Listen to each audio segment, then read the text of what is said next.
Have you ever wished for just 5 more minutes?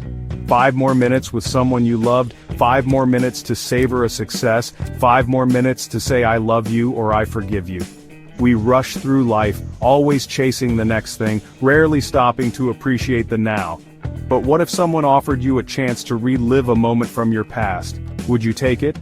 In a village nestled amidst rolling hills and whispering willows, life was a whirlwind. People hurried through their days, their minds consumed by deadlines and duties. Children yearned for their parents' attention, spouses longed for moments of connection, and the elderly reminisced about days gone by. Time, it seemed, slipped through their fingers like grains of sand.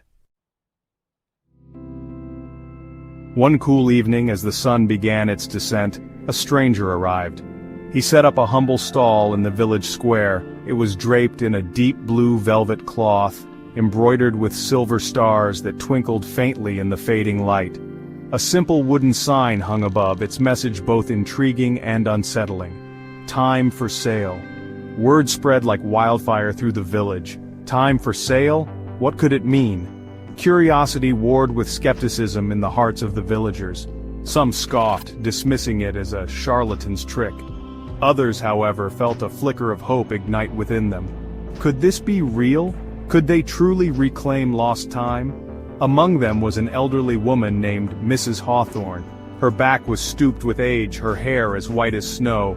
She approached the stall cautiously, her eyes filled with a mixture of longing and disbelief.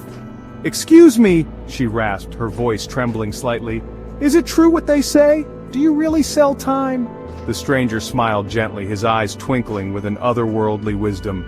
"I offer moments," he corrected, his voice a soothing balm to her weary soul.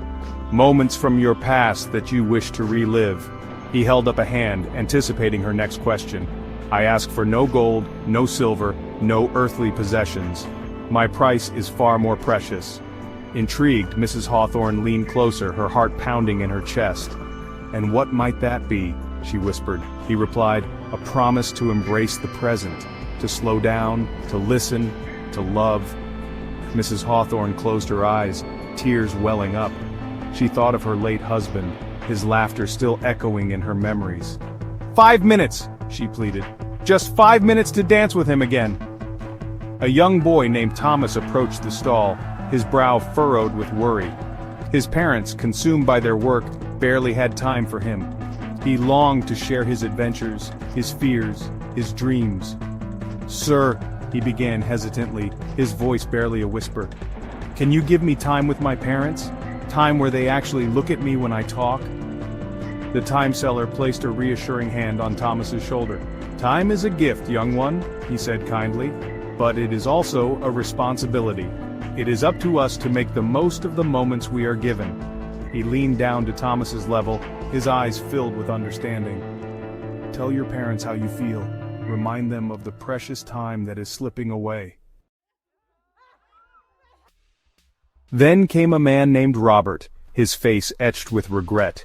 He had been so focused on climbing the corporate ladder that he had neglected his daughter, Emily. Now, she was grown, their relationship strained by years of unspoken words and missed opportunities. "Please," he begged, his voice thick with remorse, "give me a day. Just one day to spend with my daughter, to tell her how much I love her, to make things right." The time seller regarded him thoughtfully. "Time cannot be rewound, but it can be redeemed," he said softly. "Go to your daughter, tell her the truth, and most importantly, show her through your actions that you have changed." He paused, his gaze piercing Robert's soul. "Time, once lost, cannot be recovered. Cherish the moments you have." News of the time seller spread beyond the village, reaching the ears of a greedy merchant named Silas. Silas, obsessed with wealth and power, saw an opportunity to exploit the stranger's gift. He envisioned hoarding time, selling it to the highest bidder, becoming the master of the very fabric of existence. The time seller simply smiled, a sad, knowing smile. "Time," he said calmly, "is not a commodity to be bought and sold. It is a gift to be treasured, a tapestry woven from countless precious moments." He shook his head slowly. You have mistaken the means for the end. True wealth lies not in the quantity of your years but in the quality of your moments."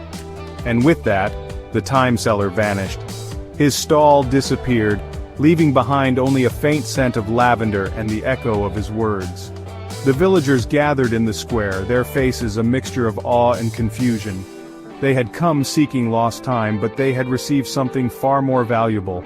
A reminder to cherish the present moment. On the spot where the stall once stood, they found a small wooden sign, its message etched in elegant script. "Time is a gift, don't waste it." The villagers returned to their lives, forever changed by their encounter with the time seller. They slowed down, they listened, they loved, they learned to appreciate the ordinary moments that made up their extraordinary lives. What about you? If you had 5 more minutes, how would you spend them? Who would you call? What would you say? Don't wait. The time is now. Live, love, make every moment count.